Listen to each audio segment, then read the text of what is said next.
Hello hi ನಮಸ್ತೆ Mahadevi D fashion ಚಾನಲ್ಗೆ ಎಲ್ಲರಿಗೂ ಸ್ವಾಗತ. ಯಾರೆಲ್ಲ ನಮ್ಮ ವಿಡಿಯೋನ ಸಬ್ಸ್ಕ್ರೈಬ್ ಮಾಡದೆ ನೋಡ್ಲಕತ್ತೆಲ್ಲ ಸಬ್ಸ್ಕ್ರೈಬ್ ಮಾಡಿಕೊಂಡು ಫ್ರೆಂಡ್ಸ್ಗೆ ಫ್ಯಾಮಿಲಿ ಮೆಂಬರ್ಸ್ಗೆ ಅದರ್ ಶೇರ್ ಮಾಡಿ ನಮ್ಮ ಚಾನಲ್ಗೆ ಸಪೋರ್ಟ್ ಮಾಡಿ ಅಂತ ಹೇಳ್ತಾ ಇವತ್ತಿನ ವಿಡಿಯೋನ ಸ್ಟಾರ್ಟ್ ಮಾಡೋಣ. ಇವತ್ತು 40 ಎದೆ ಸುತ್ತಳತೆ ಇರ್ತಕ್ಕಂಥ ಒಂದು ಬೋಟ್ ನೆಕ್ ಬ್ಲೌಸನ್ನು ನಾನು ಕಟಿಂಗ್ ವಿಡಿಯೋನ ಶೇರ್ ಮಾಡ್ತಾಯಿದ್ದೀನಿ. ಕಟಿಂಗು ಸ್ಟಿಚಿಂಗು ಅಂತಂದರೆ ವಿಡಿಯೋ ಲೆಂತಿ ಆಗುತ್ತೆ ಅಂಥೇಳಿ ಕಟಿಂಗ್ ಮಾತ್ರ ತೋರಿಸಿದ್ದೀನಿ. ನೆಕ್ಸ್ಟ್ ವಿಡಿಯೋ ಒಳಗೆ ಸ್ಟಿಚಿಂಗ್ ವಿಡಿಯೋ ತೋರಿಸ್ತೀನಿ. ಹಾಗೆ ಇದು ವಿಡಿಯೋ ಮಾಡಿರೋದು ಸ್ಟೋರೇಜ್ ಐತಲ್ಲ, ಹೀಗಾಗಿ ಇದನ್ನು ಮೊದಲಿಗೆ ಅಪ್ಲೋಡ್ ಮಾಡಿ ನಂತರ ನೆಕ್ಸ್ಟು ಟೈಲರಿಂಗ್ ಟಿಪ್ಸ್ನ ಕೊಡಬೇಕಂತ ಹೇಳಿ ಇವತ್ತು ವಿಡಿಯೋ ಹಾಕ್ಲಕತ್ತೀನಿ.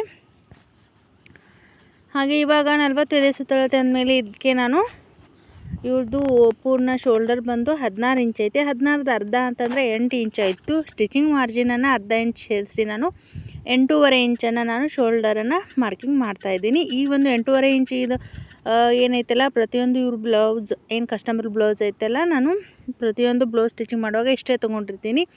ನೀವು ಬ್ಯಾಕಲ್ಲಿ ಓಪನ್ ಇಟ್ಟು ಬಟನ್ಸ್ ಅಟ್ಯಾಚ್ ಮಾಡಿದರೂ ನಡೆಯುತ್ತೆ, ಇಲ್ಲ ನೀವು ಕ್ಲೋಸ್ ಇಟ್ಟು ನಾವು ಬೋಟ್ ನೆಕ್ ಡಿಸೈನ್ ಮಾಡ್ತೀವಿ ಅಂತಂದರೆ ಆ ರೀತಿ ಕೂಡ ಮಾಡ್ಬೋದು. ಇವಾಗ 8.5 ಇಂಚ್ ತೊಗೊಂಡಿದ್ದೀನಿ. ಹಾಗೆ ಇವ್ರದ್ದು ಆರ್ಮ್ ಹೋಲ್ ಲೆಂತ್ ಬಂದು 9.5 ಇಂಚಿಂತು. ಹೀಗಾಗಿ ನಾನು ಇದನ್ನು ಇಲ್ಲಿ ಕೂಡ ಶೋಲ್ಡ್ರ್ ಏನು 8.5 ತೊಗೊಂಡಿದ್ವಲ್ಲ, ಇಲ್ಲಿ ಕೂಡ 8.5ನೇ ತೊಗೊಳ್ತಾ ಇದ್ದೀನಿ ಲೆಂತು. ಇದು ಜಾಸ್ತಿ ಆಗುತ್ತಾ ಅಂತ ಹೇಳ್ಬೋದು, ಏನೂ ಆಗೋಲ್ಲ. ಬ್ಲೌಸ್ ವೇರ್ ಮಾಡಿದ ನಂತರ ತುಂಬ ಪರ್ಫೆಕ್ಟಾಗಿ ಬ್ಲೌಸ್ ಫಿಟ್ಟಿಂಗ್ ಅನ್ನೋದು ಬರ್ತೈತಿ. ಇದು ಕಸ್ಟಮರ್ ಬ್ಲೌಸು. ಈ ಒಂದು ಮೆಜರ್ಮೆಂಟ್ ಮೇಲೇ ನಾನು ಪ್ರತಿಯೊಂದು ಬ್ಲೌಸನ್ನು ಅವ್ರಿಗೆ ಸ್ಟಿಚಿಂಗ್ ಮಾಡಿಕೊಡ್ತಿದ್ದೆ. ಹಾಗೆ ಇಲ್ಲಿ ಒಂದು ಇಂಚ್ ಆಗೋ ಅಷ್ಟು ಇಲ್ಲಿ ಅಂದಾಜಾಗಿ ತೊಗೊಂಡು ಮಾರ್ಕಿಂಗ್ ಮಾಡ್ತಾಯಿದ್ದೀನಿ. ಇದು ಕರೆಕ್ಟಾಗಿ 1 ಇಂಚ್ ಆಗುತ್ತೆ. ಇಲ್ಲ ನೀವು ಅಳತೆ ಮಾಡಿ ತೊಗೋಬೋದು. ಈ ರೀತಿ ಕರ್ವ್ ಸ್ಕೇಲಿತ್ತು ಅಂತಂದ್ರೆ ತುಂಬ ಹೆಲ್ಪ್ ಆಗುತ್ತೆ. ಆಮೇಲೆ ಸೊಂಟದ ಸುತ್ತಳತೆ 8.25 ಇಂಚು, ಡಾಟ್ಗೋಸ್ಕರ 1 ಇಂಚ್ ಎಕ್ಸ್ಟ್ರಾ, ಆಮೇಲೆ ಸ್ಟಿಚಿಂಗ್ ಮಾರ್ಜಿನು 1.5 ಇಂಚು ಈ ರೀತಿಯಾಗಿ. ಆಮೇಲೆ ಎದೆ ಸುತ್ತಳತೆ ಎಷ್ಟತ್ತಲ್ಲ ಅಷ್ಟು ಮಾರ್ಕಿಂಗ್ ಮಾಡಿಬಿಟ್ಟು 1.5 ಇಂಚು ನಾನು ಸ್ಟಿಚಿಂಗ್ ಮಾರ್ಜಿನನ್ನು ತೊಗೊಂಡಿದ್ದೀನಿ. ಹಾಗೆ ಈ ರೀತಿಯಾಗಿ ಸೊಂಟದ ಸುತ್ತಳತೆ ಏನು ಮಾಡಿರ್ತೀವಲ್ಲ, ಫೋಲ್ಡ್ ಮಾಡಿ ಇಲ್ಲಿ ಮಧ್ಯದಲ್ಲಿ ಒಂದು ಮಾರ್ಕಿಂಗ್ ಮಾಡಿಬಿಟ್ಟು ಆ ಸೈಡ್ ಅರ್ಧ ಇಂಚು, ಈ ಸೈಡ್ ಅರ್ಧ ಇಂಚು, ಮೇಲ್ಗಡೆ ಎಷ್ಟು ಲೆಂತ್ ಬೇಕಲ್ಲ ನೋಡಿಕೊಂಡು ನೀವು ಬ್ಯಾಕ್ ಪಾರ್ಟಿನ ಡಾಟ್ ಲೆಂತನ್ನು ಈ ರೀತಿಯಾಗಿ ಮಾರ್ಕಿಂಗ್ ಮಾಡ್ಬೋದು. ಇದಾದ ನಂತರ ಇವಾಗ ಫುಲ್ ಶೋಲ್ಡರು 8.5 ಇಂಚ್ ತೊಗೊಂಡಿದ್ದೀವಿ. ಇಲ್ಲಿ ನೆಕ್ ವಿಡ್ತ್ ಬಂದು 4.5 ಇಂಚನ್ನು ನಾನು ತೊಗೊಳ್ತಾ ಇದ್ದೀನಿ. ಹಾಗೆ ಲೆಂತು 3.5 ಇಂಚನ್ನು ನಾನು ಇಲ್ಲಿ ಲೆಂತ್ ತೊಗೊಳ್ತೀನಿ. ಇಲ್ಲಿ ಒಂದು ಅರ್ಧ ಇಂಚು ಈ ರೀತಿಯಾಗಿ ನಾವು ಡೌನ್ ತೊಗೋಬೇಕಾಗತ್ತೆ. ಕಂಪಲ್ಸರಿಯಾಗಿ ನಾವು ಬೋಟ್ ನೆಕ್ ಬ್ಲೌಸಲ್ಲಿ ಈ ರೀತಿಯಾಗಿ ತೊಗೊಳ್ಳೇಬೇಕು. ಆಮೇಲೆ ಇದು ಅರ್ಧ ಇಂಚು ಸ್ಟಿಚಿಂಗ್ ಮಾರ್ಜಿನು. ಮೊದಲಿಗೆ ನಾನು ಕೊರಳಿನ ಸೇಪ್ ತೆಗೋಕ್ಕಿಂತ ಮುಂಚೆ ಇಲ್ಲಿ ನಿಮಗೆ ಆರ್ಮ್ ಹೋಲ್ ಲೆಂತನ್ನು ಮೊದಲಿಗೆ ಚೆಕ್ ಮಾಡ್ಕೋಬೇಕು. ಇದು ತುಂಬಾ ಇಂಪಾರ್ಟೆಂಟ್. ಇವಾಗ ನಾವು ಸ್ಲೀವನ್ನು ಎಲ್ಲಿ ಜಾಯಿಂಟ್ ಮಾಡ್ತೀವಲ್ವ ಅಲ್ಲಿಗೆ ನಾನು ನಿಮಗೆ ಮಾರ್ಕ್ ಹಾಕಿ ತೋರಿಸ್ತಾ ಇದ್ದೀನಿ. ಅಂದರೆ ಇವಾಗ ಸ್ಟಾರ್ಟಿಂಗ್ ಮಾಡಿದ್ದೀವಿ ಟೈಲರಿಂಗ್ ಅನ್ನೋರಿಗೆ ಹೆಲ್ಪ್ ಆಗಲಿ ಅನ್ನೋದಕ್ಕೋಸ್ಕರ ತೋರಿಸ್ತಾ ಇದ್ದೀನಿ. ನಾವು ಸ್ಲೀವ್ ಜಾಯಿಂಟ್ ಮಾಡಿದ ನಂತರ ಇಲ್ಲಿಗೆ ಬರುತ್ತೆ. ನಾವು ಇಲ್ಲಿಗೆ ಅದನ್ನ ಅಳತೆ ಮಾಡಿ ಆರ್ಮ್ ಹೋಲ್ ಲೆಂತನ್ನು ನಾವು ಅಳತೆ ಮಾಡಿ ನೋಡಬೇಕಾಗತ್ತೆ. ರೆಡಿ ಬ್ಲೌಸ್ ಒಳಗೆ ಏನೈತಲ್ಲ 9.5 ಇಂಚ್ ಅಲ್ವ, ಅಷ್ಟು ಬರುತ್ತೋ ಇಲ್ಲೋ ಅಂಥೇಳಿ ನಾವು ನೋಡ್ಕೋಬೇಕಾಗತ್ತೆ. ಆರ್ಮ್ ಹೋಲ್ ಲೆಂತ್ ಜಾಸ್ತಿ ಆದರೂ ಪ್ರಾಬ್ಲಮ್ ಬರುತ್ತೆ, ಕಡಿಮೆ ಇದ್ದರೂ ಪ್ರಾಬ್ಲಮ್ ಬರುತ್ತೆ. ಇವಾಗ ಕರೆಕ್ಟಾಗಿ 9.5 ಸಿಕ್ಕಿದೆ ನಮಗೆ. ಇವಾಗ ಆರ್ಮ್ ಹೋಲ್ ಲೆಂತ್ ಕರೆಕ್ಟಾಗಿದೆ. ಹೆಚ್ಚು ಕಡಿಮೆ ಬಂದರೆ ಇಲ್ಲಿ ಡೌನಿಂಗ್ ಹೆಚ್ಚು ಕಡಿಮೆ ನಾವು ಮಾಡ್ಕೋಬೇಕಾಗತ್ತೆ. ಇದಾದ ನಂತರ ವಿಡ್ತ್ ಬಂದು ಇಲ್ಲಿ 4.5 ಇಂಚ್ ತೊಗೊಂಡಿದ್ದೀನಿ. ಆಮೇಲೆ ಲೆಂತು 3.5 ಇಂಚ್ಗೆ ಮಾರ್ಕ್ ಮಾಡ್ತಾಯಿದ್ದೀನಿ. ಇವಾಗ ಜಾಸ್ತಿ ಟ್ರೆಂಡಿಂಗಲ್ಲಿ ಬೋಟ್ ನೆಕ್ ಬ್ಲೌಸನ್ನು ಸ್ಟಿಚಿಂಗ್ ಮಾಡಿಸ್ತಾ ಇರೋದ್ರಿಂದ ತುಂಬ ದಿನ ಆಯಿತು ಬೋಟ್ ನೆಕ್ ಬ್ಲೌಸ್. ಇವಾಗ ಆಲ್ರೆಡಿ 1-2 ವಿಡಿಯೋ ಬೋಟ್ ನೆಕ್ಕಿನ ಬ್ಲೌಸ್ ಹಾಕಿದ್ದೀನಿ, ಮಾತ್ರ ಸ್ಟಿಚಿಂಗ್ ಜಾಸ್ತಿ ಹಾಕಿರೋದು, ಕಟಿಂಗ್ ಹಾಕಿಲ್ಲ. ಹೀಗಾಗಿ ಇವತ್ತು ವಿಡಿಯೋ ಮಾಡಬೇಕು ಅಂದ್ಕೊಂಡು ಮಾಡ್ತಾಯಿದ್ದೀನಿ. ಹಾಗೆ ಇವಾಗ ಕರ್ವ್ ಸ್ಕೇಲ್ ನಮಗೆ ತುಂಬಾ ಹೆಲ್ಪ್ ಆಗುತ್ತೆ. ನಮಗೆ ಕೊರಳಿನ ಸೇಪ್ ತೆಗಿಲಿಕ್ಕೆ, ಆರ್ಮ್ ಹೋಲ್ ಸೇಪ್ ತೆಗಿಲಿಕ್ಕೆ ತುಂಬಾ ಇದು ಯೂಸ್ಫುಲ್ ಆಗುತ್ತೆ. ಸ್ಟಾರ್ಟಿಂಗು ಎಲ್ಲರಿಗೂ ಟೈಲರ್ಸ್ಗೆ ಅಂತಂದರೆ ಈ ಕರ್ವ್ ಸ್ಕೇಲ್ ತುಂಬಾ ಹೆಲ್ಪ್ ಆಗುತ್ತೆ. ಅದನ್ನ ಇಟ್ಬಿಟ್ಟು ಈ ರೀತಿಯಾಗಿ ನೀವು ಮಾರ್ಕ್ ಮಾಡ್ಕೋಬೋದು. ಇಲ್ಲ ನೀವು ಫ್ರೀ ಹ್ಯಾಂಡಲ್ಲಿ ಮಾಡ್ತೀನಿ ಅಂದರೂ ಕೂಡ ಮಾಡ್ಕೋಬೋದು. ನೋಡಿದಿರಲ್ವ, ಇವಾಗ ಬೋಟ್ ನೆಕ್ ಸೇಪ್ ಹಾಕೋದು ಕಂಪ್ಲೀಟ್ ಆಯಿತು.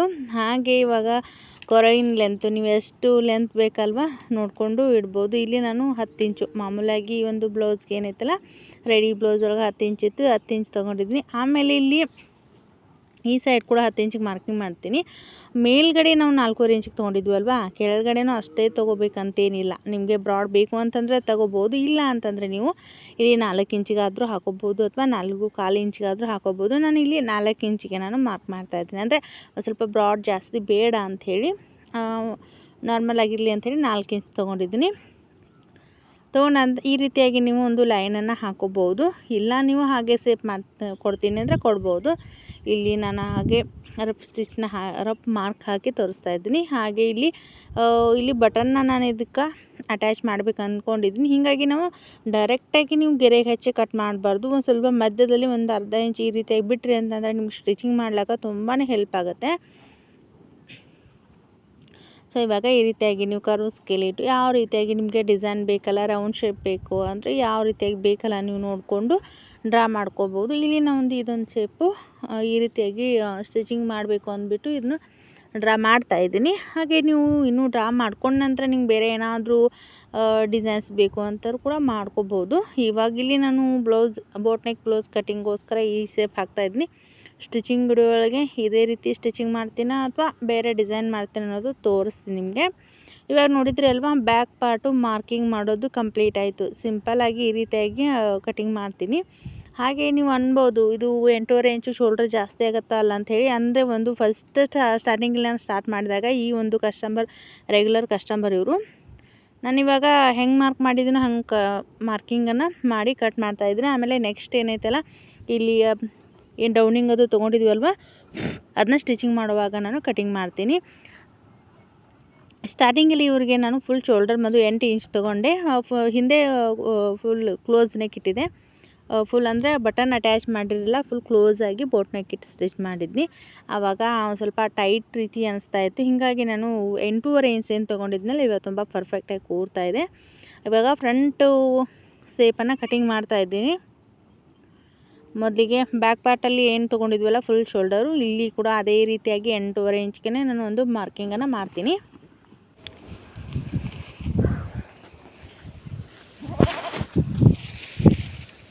ಮೊದಲಿಗೆ ಇವಾಗ ಮಾರ್ಕಿಂಗನ್ನು 8.5 ಇಂಚ್ಗೆ ಈ ರೀತಿಯಾಗಿ ಒಂದು ಸ್ಟ್ರೈಟ್ ಲೈನನ್ನು ತೊಗೊಂಡೆ.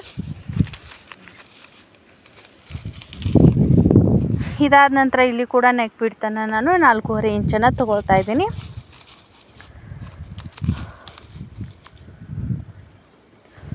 ಇಲ್ಲಿ ಕೆಳಗಡೆ ಆರ್ಮ್ ಹೋಲ್ ಲೆಂತನ್ನು ಮಾರ್ಕಿಂಗ್ ಮಾಡೋಕ್ಕೋಸ್ಕರ ಇಲ್ಲಿ ಕೂಡ 8.5 ಇಂಚಿಗೆ ಒಂದು ಮಾರ್ಕ್ ಮಾಡ್ತೀನಿ. ಇಲ್ಲಿ ಕೂಡ ಆರ್ಮ್ ಹೋಲ್ ಲೆಂತ್ ಬಂದು 8.5 ಇಂಚಲ್ಲ, 8.5 ಇಂಚ್ಗೆ ಆರ್ಮ್ ಹೋಲ್ ಲೆಂತನ್ನು ಮಾರ್ಕನ್ನು ಮಾಡ್ತೀನಿ.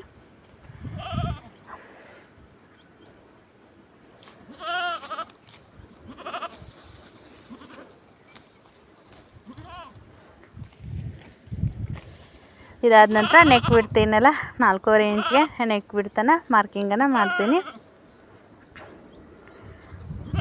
ಆ ಸೈಡಲ್ಲಿ ಏನಂತಲ್ಲ ಹುಕ್ಸ್ಪಟ್ಟಿ ಗುಂಡಿಪಟ್ಟಿ ಅಟ್ಯಾಚ್ಗೋಸ್ಕರ ಅಂಥೇಳಿ ಒಂದು 1/4 ಇಂಚ್ ಆಗೋ ಅಷ್ಟು ಬಿಟ್ಬಿಟ್ಟೆ ಮಾರ್ಕಿಂಗ್ ಮಾಡ್ತಾ ಇರೋದು. ಇಲ್ಲಿ 6.5 ಇಂಚ್ಗೆ ಫ್ರಂಟ್ ಕೊರಳಿನ ಲೆಂತು 6.5 ಇಂಚನ್ನು ನಾನು ತೊಗೊಂಡಿದ್ದೀನಿ.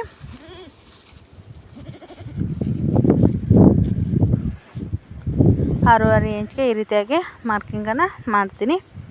ಇದಾದ ನಂತರ ಇಲ್ಲಿ ನಮ್ಮ ಫ್ರಂಟ್ ಶೇಪಲ್ಲಿ ನಾವು ಆರ್ಮಲ್ ಲೆಂತನ್ನು ಏನು ಮಾರ್ಕಿಂಗ್ ಮಾಡುವಾಗ ಏನೈತಲ್ಲ ಒಂದು 1/2 ಇಂಚ್ ಆಗೋಷ್ಟು ಈ ರೀತಿಯಾಗಿ ಒಂದೊಳಗಡೆ ಮಾರ್ಕಿಂಗ್ ಮಾಡಬೇಕು. ಫ್ರಂಟ್ ಶೇಪಲ್ಲಿ ನಮ್ಗೆ ಕರೆಕ್ಟಾಗಿ ನೀಟಾಗಿ ಬರಬೇಕು ಫಿಟ್ಟಿಂಗ್ ಅಂತಂದ್ರೆ ಒಂದು 1/2 ಇಂಚ್ ಆಗೋಷ್ಟು ಆ ರೀತಿಯಾಗಿ ಮಾರ್ಕಿಂಗ್ ಮಾಡಿ, ಇಲ್ಲಿ ಕೂಡ ಡೌನಿಂಗನ್ನು 1/2 ಇಂಚು ಆರ್ಮಲ್ ಸೈಡಲ್ಲಿ ಮಾರ್ಕಿಂಗ್ ಮಾಡಿದೆ. ಆಮೇಲೆ ಎದೆ ಸುತ್ತಳತೆ 10 ಇಂಚು, ಸ್ಟಿಚಿಂಗ್ ಮಾರ್ಜಿನ್ 1.5 ಇಂಚು ಇದು ಸೇಮ್. ಹಾಗೆ ಇಲ್ಲಿ 3/4 ಇಂಚ್ ಆಗುವಷ್ಟು ಕರ್ವ್ ಶೇಪಲ್ಲಿ ಮಾರ್ಕಿಂಗನ್ನು ಲೆಂತ್ ಮಾರ್ಕಿಂಗ್ ಮಾಡಿ ಈ ರೀತಿಯಾಗಿ ರೌಂಡ್ ಶೇಪಲ್ಲಿ ನೀವು ಆರ್ಮಲ್ ಶೇಪನ್ನು ಹಾಕಬೇಕಾಗ್ತೈತಿ.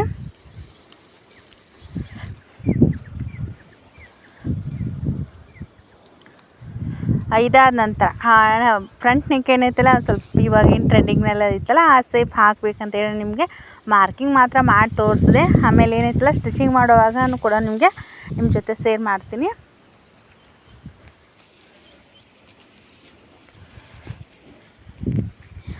ಇವಾಗಲೇ ಒಂದು ಬೋಟ್ ನೆಕ್ ಬ್ಲೌಸನ್ನು ನಾನು ಸ್ಟಿಚಿಂಗ್ ಮಾಡುವಾಗ ಶಾರ್ಟ್ ವಿಡಿಯೋದಲ್ಲಿ ಈ ಒಂದು ಫ್ರಂಟ್ ನೆಕ್ ಡಿಸೈನ್ ಏನೈತಲ್ಲ ನಾನು ನಿಮ್ಮ ಜೊತೆ ಶೇರ್ ಮಾಡಿದ್ನಿ. ಈ ರೀತಿಯಾಗಿ ಒಂದು ಫ್ರಂಟ್ ನೆಕ್ಕಲ್ಲಿ ಇದು 6.5 ಇಂಚು ಲೆಂತು ಕರೆಕ್ಟಾಗಿರುತ್ತೆ ಅಂತೇಳಿ ಅನಿಸ್ತು. ಸೊ ನಾನು ಇಷ್ಟೇ ಮಾರ್ಕಿಂಗ್ ಮಾಡಿದೆ. ಆಮೇಲೆ ರೆಡಿ ಬ್ಲೌಸ್ ಎಷ್ಟಿರುತ್ತಲ್ಲ ಅದಕ್ಕಿಂತನೂ 1 ಇಂಚು ಅಥವಾ ಇಲ್ಲಿ 1.5 ಇಂಚು ಎಕ್ಸ್ಟ್ರಾ ತಗೊಳ್ತೀನಿ. ನಾನು ಮೊದಲಿಗೆ ಏನೈತಿಲ್ಲ ಕ್ರಾಸ್ ಬೆಲ್ಟ್ ಅಟ್ಯಾಚ್ ಮಾಡಿ ಮಾರ್ಕಿಂಗ್ ಮಾಡಬೇಕಂತ ಹೇಳಿ ಅಂದ್ಕೊಂಡಿದ್ದೆ. ಆಮೇಲೆ ನೆಕ್ಸ್ಟ್ ಏನೈತಲ್ಲ ಪ್ರಿನ್ಸಸ್ ಕಟ್ಟು ಸ್ಟಿಚ್ ಮಾಡಬೇಕು. ಹಾಗೆ ವಿಡಿಯೋ ಒಳಗೆ ತೋರಿಸ್ದಂಗೂ ಆಯಿತು, ಆಮೇಲೆ ಸ್ಟಿಚಿಂಗ್ ಮಾಡ್ದಂಗೂ ಆಯ್ತು ಹೇಳಿ ಇದನ್ನು ಪ್ರಿನ್ಸಸ್ ಕಟ್ಟ ಮಾರ್ಕಿಂಗನ್ನು ತೋರಿಸ್ತಾ ಇದ್ದೀನಿ. ಜಾಸ್ತಿ ಏನಂತಲ್ಲ ಹಳ್ಳಿ ಸೈಡ್ ಅಂತಲೇ ಈ ರೀತಿಯಾಗಿ ಪ್ರಿನ್ಸಸ್ ಕಟ್ ತೋರಿಸಿ ಅಂಥೇಳಿ ನನಗೆ ಸಬ್ಸ್ಕ್ರೈಬರು ಕಮೆಂಟ್ ಮಾಡಿದರು. ಆದರೆ ಜಾಸ್ತಿ ಯಾರು ಸ್ಟಿಚಿಂಗ್ ಮಾಡಿಸಲ್ಲ, ಹೀಗಾಗಿ ಇದನ್ನೊಂದು ಕಸ್ಟಮರು ನನ್ನ ಮೇಲೆ ಚಾಯ್ಸಿಂಗ್ ಬಿಟ್ಟಿದ್ರಲ್ಲ, ಹೀಗಾಗಿ ಇದನ್ನ ಪ್ರಿನ್ಸಸ್ ಕಟ್ ಇಟ್ಟು ಸ್ಟಿಚ್ ಮಾಡಬೇಕು ಅಂದ್ಕೊಂಡು ಮಾರ್ಕಿಂಗನ್ನು ತೋರಿಸ್ತಾ ಇದ್ದೀನಿ. ಇಲ್ಲಿ ಸೆಂಟ್ರ್ ಡಾಟ್ ಪಾಯಿಂಟ್ ಏನೈತಿಲ್ಲ, ನಾನು 3.25 ಇಂಚಿಗೆಯಿಂದ ಮಾರ್ಕಿಂಗ್ ಮಾಡ್ತೀನಿ ಸೆಂಟ್ರಲ್ಲಿ. ಆ ಸೈಡ್ 1 ಇಂಚು, ಈ ಸೈಡ್ 1 ಇಂಚು ಮಾರ್ಕಿಂಗ್ ಮಾಡಿ, ಆಮೇಲೆ ಸೊಂಟದ ಸುತ್ತಳತೆ ಎಷ್ಟು 8.25 ಇಂಚ್ ಇತ್ತಲ್ಲ ಅದನ್ನು ಮಾರ್ಕಿಂಗ್ ಮಾಡೋದು.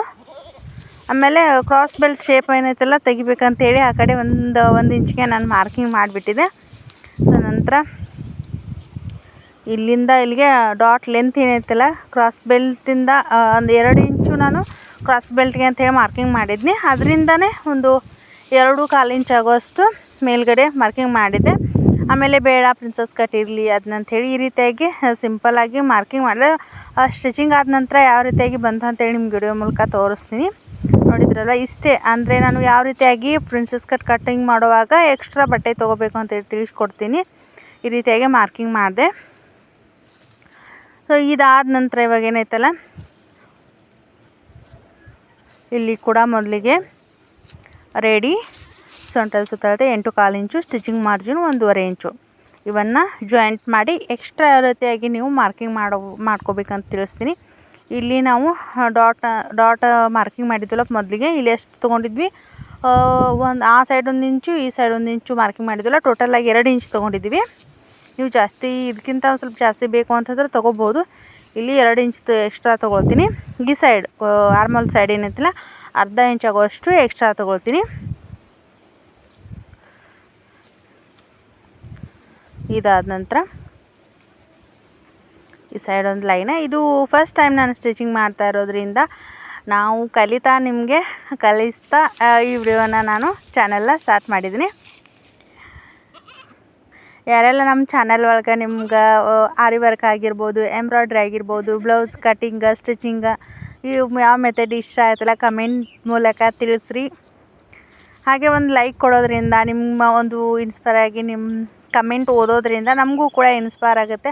ನೆಕ್ಸ್ಟ್ ಒಂದು ಒಳ್ಳೆ ವಿಡಿಯೋ, ಇನ್ನಷ್ಟು ಟೈಲರಿಂಗ್ ವಿಡಿಯೋನ ಹಾಕ್ಲಿಕ್ಕೆ ನಮಗೂ ಕೂಡ ಸಾಧ್ಯ ಆಗ್ತೈತಿ. ಹೀಗಾಗಿ ಆ ಸೈಡ್ 1 ಇಂಚು, ಈ ಸೈಡ್ 1 ಇಂಚು, ಹುಕ್ಸ್ ಪಟ್ಟಿ ಸೈಡ್ 1 ಇಂಚು, ಈ ಒಂದು ಫಿಟ್ಟಿಂಗ್ ಲೈನ್ ಕಡೆ 1 ಇಂಚು ಮಾರ್ಕಿಂಗ್ ಮಾಡಿಬಿಟ್ಟು ಮಾಡಿದೆ. ಆಮೇಲೆ ಇಲ್ಲಿ ಏನೈತಲ್ಲ ನಾವು